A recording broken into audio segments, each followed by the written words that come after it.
आज की इस वीडियो में हम सीखेंगे कि माइक्रोसॉफ्ट एक्सेल में हम समरी रिपोर्ट कैसे क्रिएट कर सकते हैं या कैसे अपने डाटा को समराइज कर सकते हैं। ये हमारे पास सेल्स इनवॉइसेस का एक डाटा है जिसमें इनवॉइसेस से रिलेटेड सारी डिटेल्स हैं, जैसे कि इनवॉइस नंबर, कस्टमर का नाम, invoice date, amount, due date, invoice की एजिंग से रिलेटेड डिटेल्स और इनवॉइस की पेमेंट का स्टेटस। फर्स्ट करें, इस डाटा के लिए हमने समरी रिपोर्ट क्रिएट करनी है। अगर हम देखें इस डाटा की जो टोटल रोज़ हैं वो 100 से ज़्यादा है, तो हम कैसे इतने बड़े डाटा की समरी रिपोर्ट क्रिएट कर सकते हैं या कैसे इस डाटा को समराइज़ कर सकते हैं। इसके लिए जो पहला स्टेप है वो है नेम रेंजेस क्रिएट करना। नेम रेंजेस क्या हैं और कैसे क्रिएट की जाती हैं, आइए देखते हैं। इसके लिए हम अपने डाटा को सेलेक्ट कर लेंगे। हमने जो सिलेक्ट किया इसमें हेडर भी इंक्लूडेड है। हमने सेलेक्ट कर लिया अपने डाटा को जिसमें हेडर्स भी इंक्लूडेड हैं। हम जाएंगे फार्मूला टैब में जाके जाएंगे डिफाइंड नेम्स वाली सेक्शन में, क्लिक कर देंगे क्रिएट फ्रॉम सिलेक्शन। हमारे पास विंडो आ जाएगी क्रिएट फ्रॉम सिलेक्शन की। हमने किस बेस पे क्रिएट करना है, टॉप रो की बेस। लेफ्ट कॉलम को अनचेक कर देंगे, टॉप रो को चेक रहने देंगे, क्योंकि हमने हर कॉलम के लिए एक नाम क्रिएट करना है और वो नाम हम क्रिएट करेंगे हेडर की बेस पे। क्योंकि हेडर फर्स्ट रो में आ रहे हैं या टॉप रो में आ रहे हैं, तो हमने टॉप रो को चेक रहने दिया, ओके कर दिया। जब हमने ओके किया, हम यहाँ जाएंगे, हम देखेंगे यहाँ पे डिफरेंट नाम आ रहे हैं। अगर हम देखें तो ये हर नाम हेडर की बेस पे है। लेट्स से जिस तरह कस्टमर, हमारे पास यहाँ पे कस्टमर आ रहा है। करंट स्टेटस, यहाँ पे हमारे पास करंट स्टेटस आ रहा है। ये सभी जो हेडर थे इसकी बेस पे हमने नाम क्रिएट कर लिए। अभी अगर हम किसी भी नाम को सिलेक्ट करेंगे तो आप देखोगे कि इस हेडर के नीचे जो हमने नाम सेलेक्ट किया सभी सेल्स सेलेक्ट हो रहे हैं। तो ये है नेम रेंजेस जो कि हमने क्रिएट की। इसके बाद जो सेकंड स्टेप है, हमने ये आइडेंटिफाई करना है कि हमने समरी रिपोर्ट किस बेस पे क्रिएट करनी है। इसके लिए हम देखेंगे कि मेन फैक्टर हमारे डाटा में कौन सा है। क्या वो इनवॉइस नंबर है, कस्टमर है, इनवॉइस डेट है, क्या है। फर्स्ट करें कि हम इस डाटा में कस्टमर की बेस पे समरी रिपोर्ट क्रिएट करना चाह रहे हैं, क्योंकि मेन फैक्टर कस्टमर ही है कि हम फाइंड करना चाह रहे हैं हर कस्टमर को हमने कितनी सेल्स की, या हर कस्टमर के लिए हमने कितनी इनवॉइसेस क्रिएट की, या हर कस्टमर के लिए जो टोटल अमाउंट कस्टमर ने भी पे करनी है वो कितनी है। तो हमने अगर कस्टमर की बेस पे समरी रिपोर्ट क्रिएट करनी है तो हम क्या करेंगे, कस्टमर्स के नामों को यहाँ ले आएंगे जहाँ पे हमने समरी रिपोर्ट क्रिएट करनी है। सिंपली हम जाएंगे डाटा टैब में जाके हम जाएंगे सॉर्ट और फिल्टर वाली सेक्शन में, क्लिक करेंगे एडवांस्ड पे। इसके बाद हम क्या करेंगे, एडवांस्ड पे हमने copy to another location select कर लिया, लिस्ट रेंज सेलेक्ट कर ली, जिसमें वो कॉलम सेलेक्ट कर लेंगे पूरा जिसकी बेस पे हमने समरी रिपोर्ट क्रिएट करनी है। इसके बाद यूनिक रिकॉर्ड्स ओनली, क्योंकि हमने डुप्लीकेट को रिमूव करके यहाँ पे सिर्फ कस्टमर के नाम लेके आने हैं, डुप्लीकेट नहीं। तो हम क्या करेंगे, कॉपी टू, जिस लोकेशन पे क्रिएट करना है ये कस्टमर के नाम लेके आने हैं, उस सेल को सिलेक्ट कर लेंगे, ओके कर देंगे। देखें इंस्टेंटली हमारे पास कस्टमर के नाम आ गए जिसमें डुप्लीकेट नहीं है। अभी हमारे पास जो स्टार्टिंग पॉइंट है वो कस्टमर के नाम है, हम कस्टमर्स के नामों को यहाँ ले आए। नेक्स्ट जो रिक्वायरमेंट है, फर्स्ट करें समरी रिपोर्ट में हम फाइंड करना चाह रहे हैं कि हर कस्टमर को हमने कितनी इनवॉइसेस इशू की। हम यहाँ पे लिख लेते हैं हेडर नंबर ऑफ इनवॉइसेस, इसको फॉर्मेट कर लेते हैं। यहाँ पे अभी हम नंबर ऑफ इनवॉइसेस कैलकुलेट करेंगे। कैसे, क्योंकि हमने काउंट करना है, काउंट इफ फंक्शन यूज़ कर लेंगे।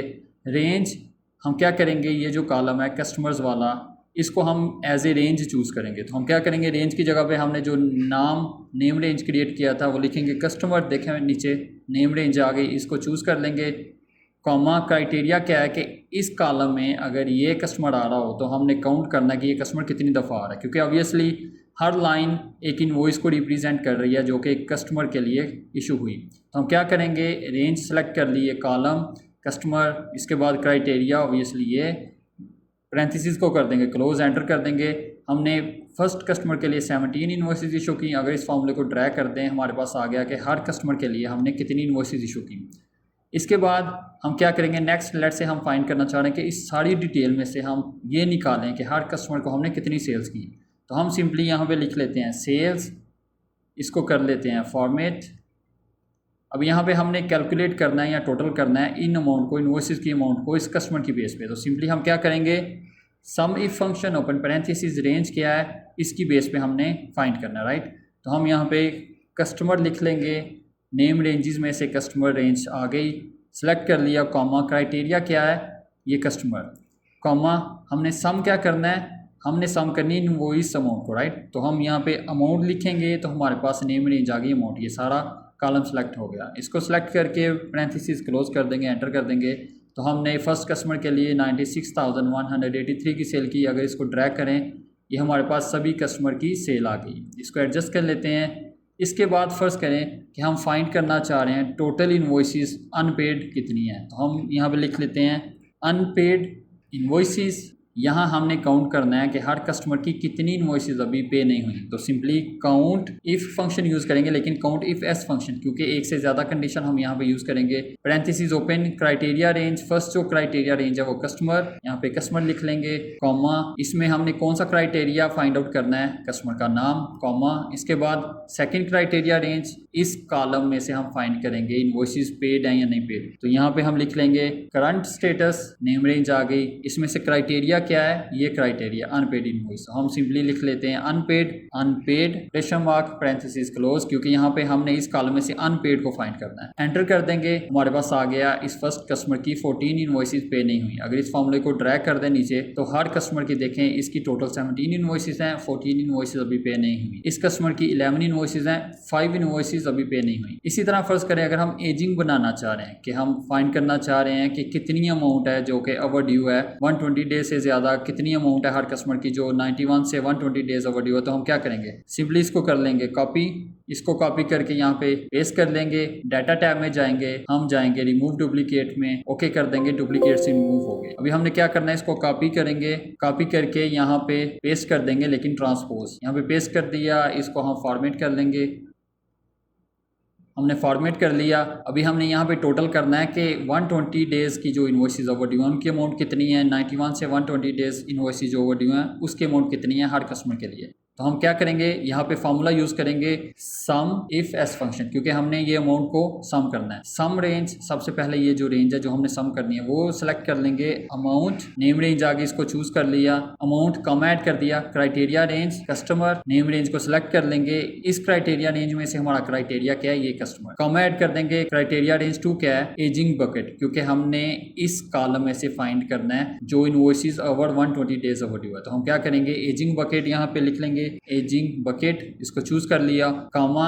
इस सेकंड क्राइटेरिया रेंज में हमारा क्राइटेरिया क्या है, हमारा क्राइटेरिया ये है, इसको सिलेक्ट कर लिया, ब्रैकेट क्लोज, एंटर कर दिया। हमारे पास रिजल्ट आ गया कि इस कस्टमर की वो इन्वॉइसेस जो 120 डेज से ज़्यादा ओवरड्यू हैं उसकी अमाउंट है 21,159। अगर हम इस फॉर्मूले को ड्रैग करें आंसर आएगा 0। क्यों, क्योंकि इसमें ये जो क्राइटेरिया, सेकंड क्राइटेरिया, ये भी चेंज हो गया जैसे हमने ड्रैग किया। तो हमने क्या करना है, इस क्राइटेरिया को लॉक करना है। कैसे लॉक करेंगे, क्योंकि हमने ये फर्स्ट रो में है, रो 1 में, तो हम क्या करेंगे, T1 में से ये जो 1 रो है इसको लॉक करेंगे। F4 प्रेस कर देंगे, दोबारा से F4 प्रेस करेंगे। अभी देखें T1 में ये जो 1 है रो, ये लॉक्ड है। एंटर कर देंगे, दोबारा से इस फॉर्मूले को नीचे ड्रैग करेंगे तो हमारे पास आंसर ठीक आ रहा है। इसके बाद अगर हम इसको राइट साइड पे ड्रैग करें फिर आंसर 0 होगा। क्यों, क्योंकि जैसे हम इसको राइट साइड पे ड्रैग करेंगे, ये जो फर्स्ट क्राइटेरिया था P2 ये चेंज हो गया। तो हमने क्या करना है, हमने इस फॉर्मूले में P2 जो क्राइटेरिया फर्स्ट, इसमें कॉलम को लॉक करना है, ताकि जैसे हम इसको राइट साइड पे ड्रैग करें ये कॉलम चेंज ना हो। F4 प्रेस कर देंगे, दोबारा से F4, दोबारा से F4। अभी देखें P2 में से ये जो P कॉलम है इसको हमने लॉक कर दिया, एंटर कर दिया। दोबारा से